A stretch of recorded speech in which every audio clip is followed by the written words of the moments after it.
প্রিয় মুসলিম ভাই ও বোনেরা, আপনাদের জন্যে আরও একটি জান্নাতের ভিডিও নিয়ে এসেছি রেফারেন্স কোরআন দিয়ে। যারা কোরআনকে সত্যি আল্লাহর গ্রন্থ হিসাবে মানেন তাদের জন্য এই ভিডিওটি।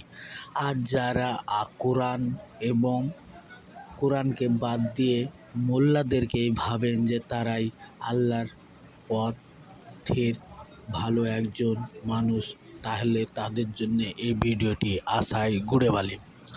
জান্নাতের প্রকৃত চাবি হিসাবে একটি ভিডিও নিয়ে এসেছি আর একবার। দলিল হচ্ছে সূরা বাকারা আয়াত ৮২, অর্থাৎ ২ নম্বর সূরা ৮২ নম্বর আয়াতে স্বয়ং আল্লাহ তাআলা কি বলেছে এটা নিয়ে আলোচনা করব। আল্লাহ কি বলেছে সেটা নিয়ে, মোল্লারা কি বলেছে সেটা নিয়ে আলোচনা করব না।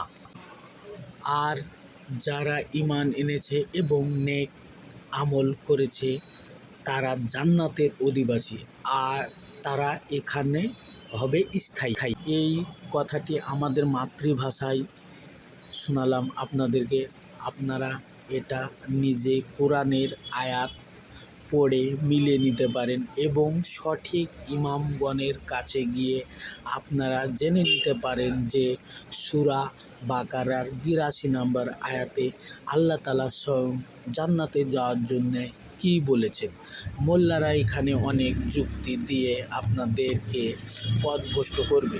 পথভ্রষ্ট করার ইমাম এবং মৌলবি আপনার ধাপে ধাপে আশেপাশে চারিদিকে। তাই আপনারা চোখ খোলা রাখুন এবং সঠিক আল্লাহর কথা অনুযায়ী আপনারা একটু কোরআনটাকে মিলিয়ে দেখুন। ভিডিওটি ভালো লাগলে সাবস্ক্রাইব করে পাশে থাকবেন। ধন্যবাদ।